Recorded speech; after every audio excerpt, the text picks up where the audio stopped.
தென்னாட்டுடைய சிவனே போற்றி, எந்நாட்டவர்க்கும் இறைவா போற்றி.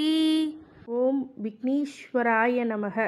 குலதெய்வமான ஸ்ரீ பொன்னம்பல சுவாமி, ஸ்ரீ பொன்முத்து கருப்பணசாமி, அங்காள பரமேஸ்வரி பாப்பாத்தி அம்மன் துணையுடன் இந்த நாள் இனிய நாளாக அமைய அனைவரின் அவரவர் குலதெய்வம் காத்து அருள் பாலித்து பிரம்மாண்ட வெற்றியை கொடுக்க வணங்குகின்றேன். இன்று பிறந்த நாள் மற்றும் திருமண நாள் காணும் அனைத்து சொந்தங்களுக்கும் என்னுடைய நல்வாழ்த்துக்கள். செவ்வாய் பெயர்ச்சி இதை பற்றி சொல்லணும் அப்படின்னா ஏற்கனவே நிறைய பேர் சொல்லியிருப்பாங்க. பட் நான் சொல்லும் போது செவ்வாய் ஒரு மனிதனுக்கு மிக முக்கியமான கிரகம், ஒரு இன்ஃப்ளூயன்ஸ் ஆஃப் பிளானட்டுன்னு சொல்லுவாங்க. அதாவது நம்ம பிளானட்டுங்கிறது நம்மளை இன்ஃப்ளூயன்ஸ் பண்ணுது.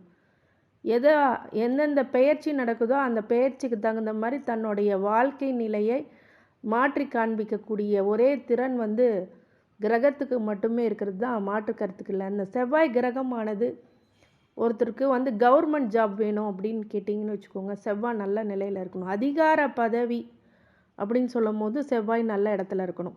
ரொம்ப ஃபண்டமெண்டலாக பொதுவாகவே ஒரு ஜாதகத்தை ஒரு திருமணம் போன்ற பொருத்தங்களை பார்க்கும் போது செவ்வாய் தோஷம் இருக்கான்னு பார்ப்பாங்க.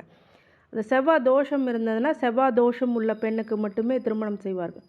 அது யாருக்குமே சூட் ஆகாது. ஏன் காரணம், அந்த செவ்வாய் அவ்வளோ முக்கியத்துவம் ஒரு மனிதனுக்கு. அது திருமணத்துக்கு மட்டும் அல்லாமல் குடும்பத்துக்கும் செவ்வாய் ரொம்ப முக்கியமான காரகத்துவம். ஒருத்தர் அதிகார பதவியில் இருக்கிறதுக்கோ கவர்மெண்ட் ஜாபில் போகிறதுக்கோ எல்லாத்துக்குமே செவ்வாயோடைய துணை. தைரியம் அப்படிங்கிறது ஒன்று இருந்தால் கல்வி கேள்விகள் மட்டும் அல்லாமல் உங்களுடைய பொருள் செல்வத்தையும் காக்கக்கூடிய தைரியத்தை கொடுப்பவரும் செவ்வாய் தான். அதனால் செவ்வாய் கிரகம் உங்களுக்கு சுபிட்சமாக இருந்தால் நீங்கள் எதற்குமே பயப்பட தேவையில்லை. எல்லாத்தையும் கட்டி காப்பாற்றி கூட்டிகிட்டு வருவீங்க தான் உண்மை. அந்த செவ்வாய் உங்களுடைய ஜாதகத்தில் ரொம்ப முக்கியமானது. கோச்சாரப்படியும் செவ்வாய் பயிற்சி ஒரு மனிதனுக்கு மிகப்பெரிய தாக்கத்தை ஏற்படுத்தும் அப்படிங்கிறதுக்கு மாற்று கருத்துக்கு இடமில்லை. ஒருத்தட்ட போய் சண்டை போட்டு நீங்கள் ஜெயிக்கிறீங்கன்னா கூட உங்களுக்கு செவ்வாயோடைய ஆதிக்கம் இருக்க வேண்டும். ஒருத்தட்ட போயிட்டு நீங்கள் ஒரு விஷயம் சொல்ல போகிறீங்க, அந்த விஷயத்தை நீங்கள் ஜெயிக்கணும் அப்படின்னா ஒரு சில விஷயங்கள் வாதங்கள் அதிகமாக ஆகும்போது அதை ஜெயிக்கக்கூடிய ஒரே கிரகம் செவ்வாய் கிரகம். இந்த செவ்வாய் கிரகம் சரியில்லை அப்படின்னா அவங்க கோலை மாதிரி ஆயிடுவாங்க. எடுத்துக்கு கூறக்கூடிய மனநிலையில் இருக்க மாட்டாங்க. இதுதான் உண்மை. அப்படி எடுத்து சொல்லக்கூடிய நிலையில் இருக்க மாட்டாங்க. ஒரு போலீஸ் உத்தியோகம் இருக்குது, ஒரு காவல்துறை இராணுவத்துறையில் இருக்கிறவங்களுக்கும் இந்த செவ்வாய் அப்படிங்கிறது ரொம்ப முக்கியமானது. அதிகார பதவியில் உட்கார்ந்தக்கூடிய மினிஸ்டர்ஸ் இதுக்கெல்லாம் செவ்வாயோட காரகத்துவம் ரொம்ப முக்கியமானது. அதே மாதிரி ஒரு மனிதனுக்கு என்ன தேவை, குடும்பம், வீடு, மனை, பதவி, அதிகாரம், இதெல்லாம் என்னன்னா செவ்வாயோடைய காரகத்துவத்தில் இருக்கிறவங்களால தான் இதை அச்சீவ் பண்ண முடியும். அப்படிங்கும் போது அந்த செவ்வாய் எவ்வளோ முக்கியமானது அப்படிங்கிறது பார்க்கணும். நம்ம கல்யாணத்துக்குனாலும் செவ்வாய் தான் பார்க்குறோம். அதே மாதிரி குடும்பம் நடத்துவாங்களா இல்லையாங்கிறது செவ்வாயை தான் பார்ப்பாங்க. அதே மாதிரி உங்களுடைய பதவிக்கும் பதவிக்கும் செவ்வாய் தான் காரகத்துவம். ஒருத்தர் மீடுமான யோகத்தோடு வாழ்கிறாங்க, காரு வண்டி வாகனம் எல்லாத்தையும் வாங்கினாங்கன்னா அதுவும் செவ்வாயோடைய காரகத்துவம் இருக்கும். இப்படி முக்கியமான இடத்துல செவ்வாய் இருக்கிறார். இந்த செவ்வாய் பெயர்ச்சிங்கிறதும் முக்கியமானதே. அதே மாதிரி செவ்வாய் உங்களுக்கு என்னென்ன அள்ளி கொடுக்க போகிறார், எதை கிள்ளி கொடுக்க போகிறார் அப்படிங்கிறது தான் விஷயம். ஒருத்தர் போய் ஒரு மிகப்பெரிய அரசியல்வாதியாக அதிகாரம் பண்ணக்கூடிய இயல்பையும் செவ்வாய் தான் குறிக்குது.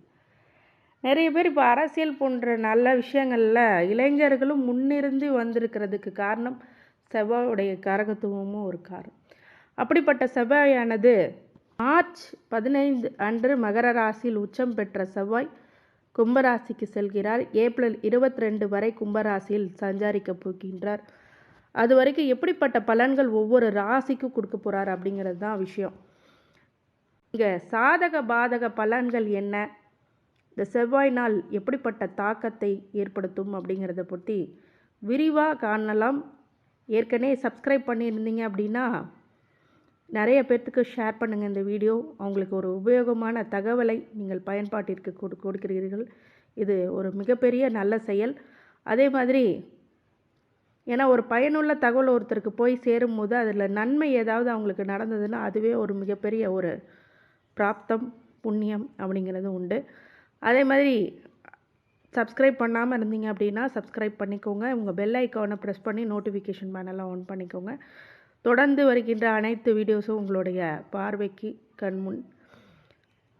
வெளிநாடு மக்கள் அவங்களுக்கு எல்லாத்துக்குமே இந்த பதிவை முழுமையாக பாருங்கள். அது உங்களுக்கு நிறைய தகவல்கள் உங்களுக்கு காத்து கொண்டிருக்கிறது.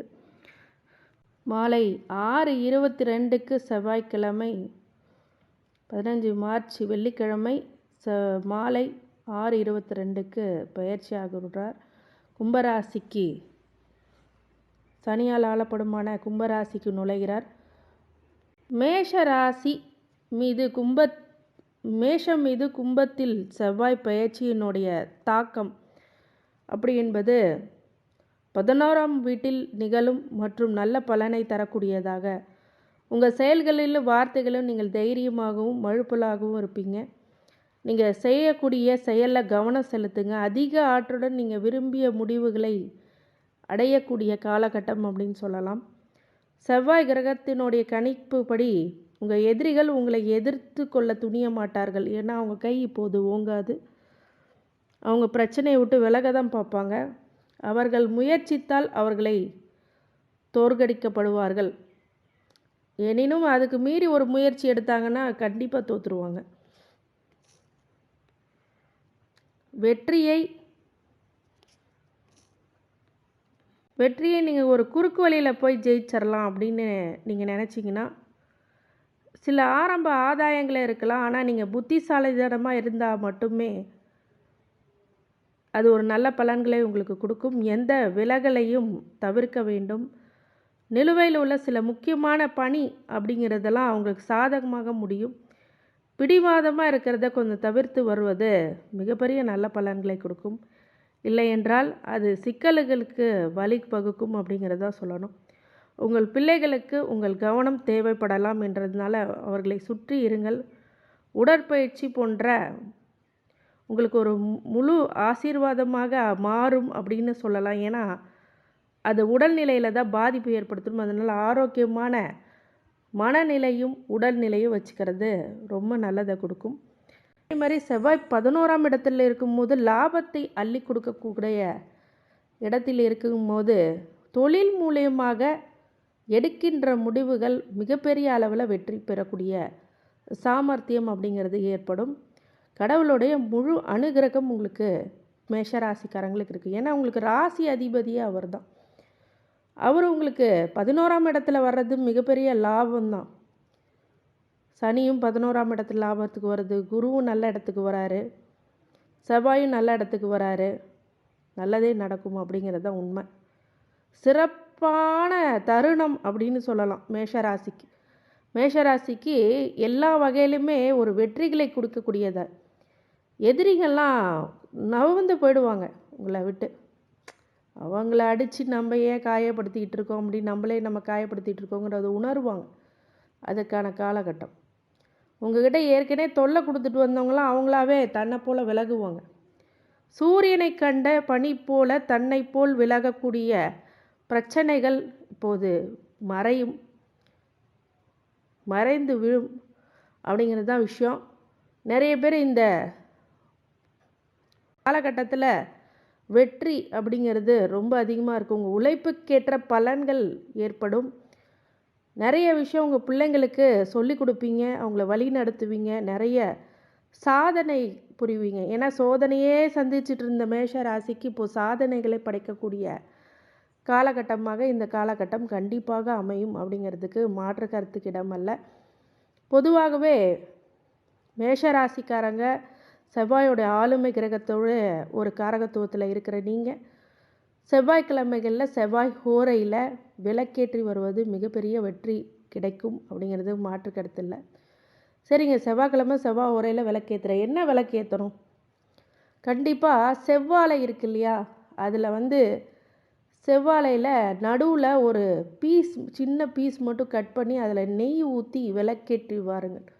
செவ்வாய்க்கிழமை மிகப்பெரிய வெற்றி, பிரம்மாண்ட வளர்ச்சி அப்படிங்கிறது காத்து கொண்டிருக்கிறது. அடுத்தது அனுமன் சாலிசாவை தினமும் பாராயணம் செய்ய வேண்டும்.